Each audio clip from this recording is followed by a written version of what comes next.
Hello everyone, welcome and welcome back to the channel. So guys, आज आप जैसे कि देख सकते हो कि आज के हमारे गेस्ट हैं जो कि वीडियोस बनाते हैं, एक इन्फ्लुएंसर हैं जो कि एक हाउसवाइफ है, साथ में जॉब कर रही हैं और साथ में नेटवर्क मार्केटिंग बिजनेस को कर रही हैं। तो आज उन्हीं से जानते हैं उनके बारे में कि क्या उनकी जर्नी रही है और कैसे वो एफएलपी बिजनेस को कर रही हैं। तो वेलकम प्रिया मैम, आप अपने बारे में थोड़ा सा हमारी ऑडियंस को साथ शेयर कीजिए। First of all thank you Neha ma'am कि आपने मुझे इनवाइट किया और मुझसे पूछना जानना चाहा कि कैसी मेरी जर्नी रही। देखिए जर्नी तो है ना बहुत ही औसम है, क्योंकि क्या होता है ना, आपका सफर तभी खूबसूरत होता है जब आपको खूबसूरत साथी मिलता है। और नेटवर्क मार्केटिंग ऐसी फील्ड है जहाँ पे अगर आपकी टीम आपकी अच्छी ना हो, आपके साथी आपके अच्छे ना हो, तो आपको शुरुआत में जो गाइडेंस चाहिए होता है ना, वो नहीं मिलता है। तो मेरी जर्नी ऐसी है कि मैं जॉब भी करती हूँ और हाउसवाइफ इसलिए क्योंकि अगर जॉब करता है कोई, अगर कोई भी महिला काम करती है, उसका मतलब ये नहीं कि घर छूट जाता है। घर साथ ही चलता है, घर कभी नहीं छूटता। तो घर का काम भी रहता है, लेकिन ज्वाइंट फैमिली तो चीजें थोड़ा मैनेज करने में आसानी हो जाती है। और जॉब है तो वहां पे भी थोड़ा फ्लेक्सिबल अवर्स है। तो इन सब चीजों का मैंने जो सार था, मैंने सोचा कि यार कहीं जो थोड़ा टाइम बच रहा है उसका भी थोड़ा यूज किया जाए। उस टाइम को किस कहीं ऐसे वेस्ट ना करूं, मैं अपने टाइम को इन्वेस्ट करूं। तो क्योंकि मैंने बोला है पैसे को इन्वेस्ट करने से बेटर है टाइम इन्वेस्ट करूं। जब पैसा हमको रिटर्न मिलता है तो खुशी होती है। सोचिए ना, टाइम को अगर हम इन्वेस्ट करेंगे तो कितनी खुशी होगी। तो मुझे जब एक प्लेटफॉर्म मिला ये, तो मैंने स्टार्ट किया एफएपी बिजनेस को। और मुझे टीम मिली, टीएलएफ क्रिएटर टीम, जहां मुझे बताया गया कि डिजिटल तरीके से आप घर बैठे इस बिजनेस को कैसे कर सकते हैं। तो मुझे ये चीज बहुत अच्छी लगी कि अगर मुझे कहीं जाना नहीं होगा और मैं डिजिटल वे में, क्योंकि आजकल अगर आप दुनिया में डिजिटल तरीके से, अगर आप डिजिटल नहीं है, अगर आपका डिजिटल अवतार नहीं है, तो आप फिर कहीं है ही नहीं दुनिया में। तो आपको वहां होना पड़ेगा। तो चीजों को कैसे यूज किया जाता है ये सब मुझे सिखाया जाता है यहाँ पे टीएलएफ टीम में। तो इसके साथ में मेरी जर्नी इजी हो गई है मेरे लिए। तो अभी मैं कर रही हूँ, साथ में बिजनेस स्टार्ट किया है, काफी महीने भी हो गए हैं और मुझे अच्छे रिजल्ट्स भी मिल रहे हैं। सही चीजें करने के लिए जो सही दिशा है ना, वो मुझे यहाँ मिल रही है। तो मुझे काफी मजा आ रहा है और जर्नी मेरी बहुत ही औसम है मैम। बहुत अच्छे से आपने एक्सप्लेन किया इस चीज के बारे में, अपनी जर्नी के बारे में। थोड़ा सा मैं ये जानना चाहती हूँ, जैसे कि आपने बताया था कि आपकी अर्ली मैरिज हो गई थी, तो उसके पीछे क्या मतलब ऐसा क्या रीजन हुआ कि आपने सोचा कि मुझे डिजिटल मार्केटिंग वर्ल्ड में आना है या इसमें अपना करियर बनाना है। और बहुत से लोग सोचते हैं कि नेटवर्क मार्केटिंग को करियर लेके चलना है या फिर ये हमारे लिए सक्सेसफुल होगा या नहीं होगा या फिर एक स्कैम है। तो इस पूरे टॉपिक से रिलेटेड आपका क्या कहना है और आपने क्यों चूज किया इस करियर को? क्या जर्नी रही है आपकी? देखिए ऐसा है कि अर्ली मैरिज हो गई तो इसका मुझे कोई अफसोस नहीं। आई एम वेरी हैप्पी कि मेरी शादी मैंने सही वक्त पे की, मैंने वेट नहीं किया। I am very happy with my decision, with my parents decision. तो वो तो बता दिया मैंने, मैं बहुत खुश हूँ। और रही नेटवर्क मार्केटिंग शुरू करने की बात, तो देखिए नेटवर्क मार्केटिंग को मैंने जाना था मेरी मम्मा के साथ में। क्योंकि वहां पे भी ना कुछ लोग मम्मी के पास आए थे जब मैं 12th क्लास में थी। तो उन्होंने मुझे नेटवर्क मार्केटिंग का जो मॉडल है वो बताया था कि इस तरह से चीजें हैं। आप हेल्थ अगर इशू होती है, हेल्थ वेलनेस इंडस्ट्री है हमारी, आप हमारे प्रोडक्ट यूज कीजिए। हालांकि जो कंपनी है वो दूसरी थी, वो फॉरएवर नहीं थी कंपनी, दूसरी कंपनी थी। तो मुझे थोड़ा पता था कि चीजें कैसी होती है, फेमिलियर थी मैं इस चीज से। लेकिन दिक्कत ये थी उस टाइम में क्या था ना, आपको network marketing door to door करनी होती थी। यानी कि आपने किसी कंपनी को ज्वाइन किया और उस कंपनी के पास कुछ ना कुछ प्रोडक्ट होता है जो आपको सेल करना होता है, क्योंकि विदाउट सेल कोई रेवेन्यू जनरेट नहीं होता है। बड़ी बड़ी कंपनियां भी सेल करती है, सेल इज अ मतलब मस्ट पार्ट है कि सेल तो करना ही है। लेकिन सेल करने के तरीके इतने डिफिकल्ट थे कि लोग नेटवर्क मार्केटिंग से भागते हैं। और तब की सिनेरियो में अब की सिनेरियो में इतना फर्क आ गया है। अब जो हमारे इंडिया में डिजिटल मार्केटिंग को है, डिजिटल नेटवर्क मार्केटिंग को जो है लीगल कर दिया गया है। लोग इसमें पीएचडी भी कर रहे हैं। हमारे खुद टीएलएफ रिलेटेड टीम में है एक अक्षय सर, जिन्होंने पीएचडी की है इसमें। तो जब मैंने ये सब जाना और मुझे लगा जो इंडिया ने इसे लीगल कर दिया है और अब इसको करने के तरीके बहुत आसान हो चुके हैं। आसान इन द सेंस ये है कि आपकी पहुंच के भीतर है। यानी कि देखिए ना, अगर सीखने का जज्बा हो, तो अगर आपके पास चीजें हो तो आप सब कुछ कर सकते हैं। इसलिए मुझे ये आसान लगा। बाकी ऐसा नहीं है कि आपने इसमें एक दिन पैसा लगाया या एक दिन मीटिंग अटेंड करी, अगले दिन आपके पास डबल पैसे आ जाएंगे। वो ऐसा इसलिए नहीं क्योंकि स्कीम नहीं है। तो मैंने पहले एफएलपी के बिजनेस प्लान को समझा। जिन्होंने मुझे इस बिजनेस के बारे में बताया उनसे जाना। जब मुझे लगा कि नहीं, अगर आप चीजें सीखने को तैयार हैं, आप 5 to 6 मंथ देने को तैयार है सीखने के लिए, और आप डिजिटल तरीके को, डिजिटल असेट को यूज करने के लिए तैयार है, तो आपको ना इससे बहुत अच्छे रिजल्ट मिलने वाले हैं। और डेफिनेटली मिलते ही हैं। एक्चुअली क्या होता है ना, लोग as a career network marketing इसलिए नहीं चुनते क्योंकि उन्हें लगता है कि नेटवर्क मार्केटिंग वो लोग करते हैं जो जिंदगी में कुछ नहीं कर पाते। ऐसा लोगों की सोच है कि क्योंकि आप देखिए ना, आप एग्जाम दे रहे हैं, अब आपको डॉक्टर बनना है, आप कितने साल पढ़ाई करते हैं, उसके बाद आप एग्जाम देते हैं। अब ऐसा नहीं है कि जो व्यक्ति पढ़ाई भी कर रहा है, सब कुछ कर रहा है, लेकिन फिर भी डॉक्टर नहीं बन पाया, पढ़ाई नहीं की होगी, नहीं, कुछ ना कुछ इश्यूज होते हैं कि हम वो एग्जाम्स क्लियर नहीं कर पाए।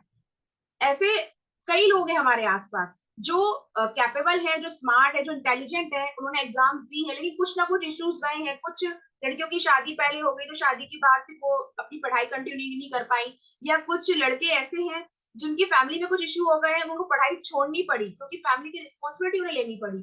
तो इस नजर में ना नेटवर्क मार्केटिंग बहुत अच्छा ऑप्शन है आपके लिए, जहां आपको सिर्फ सीखना है और थोड़ा सा मिनिमम अमाउंट, बहुत थोड़ा सा आपको देना है, और इस फील्ड में एकदम कमाल करके दिखा सकते हैं आप, लेकिन आपको टिके रहना पड़ेगा।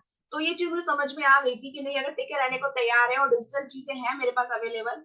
और एक चीज मुझे और ये अच्छी लगी कि यहाँ पे ना हमारे पास ऑटोमेटेड सिस्टम है, यानी कि आपको सीखना है, बस सारी चीजें बनी बनाई हैं, आपको क्लिक करना है, चीजें होंगी, आपको पोस्ट बनाना है, चीजें होंगी।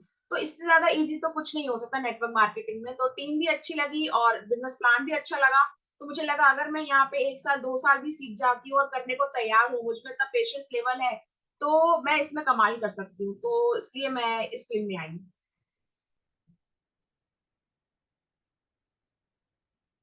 मैम आपकी आवाज नहीं आ रही है, शायद म्यूट कर दिया आपने।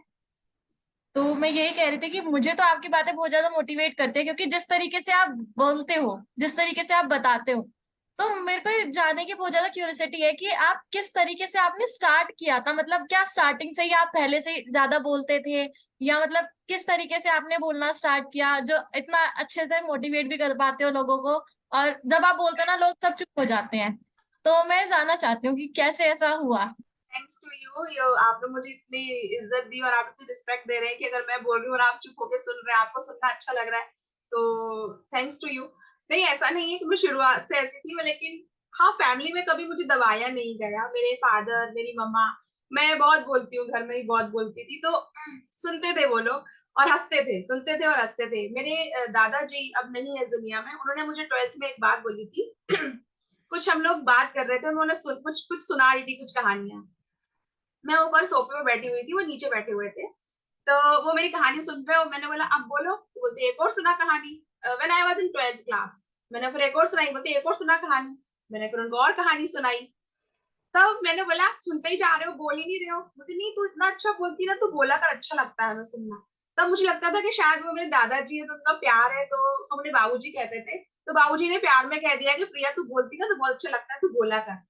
तो मुझे लगा बोल दिया होगा ऐसे, लेकिन पब्लिक स्पीकिंग का डर हमेशा रहा। कई कॉलेज के इवेंट्स मैंने छोड़ दिए, कई स्कूल के इवेंट्स मैंने छोड़ दिए। मैं नाम लिखवाती थी कि मुझे पोयम बोलना है, मैं क्योंकि पोयम भी लिखती हूँ, पोयम बोलूंगी, लेकिन जब मेरा नाम अनाउंस होता था नेहा मैम, तो मैं पीछे फ्रेंड्स के पीछे जाके छुप जाती थी।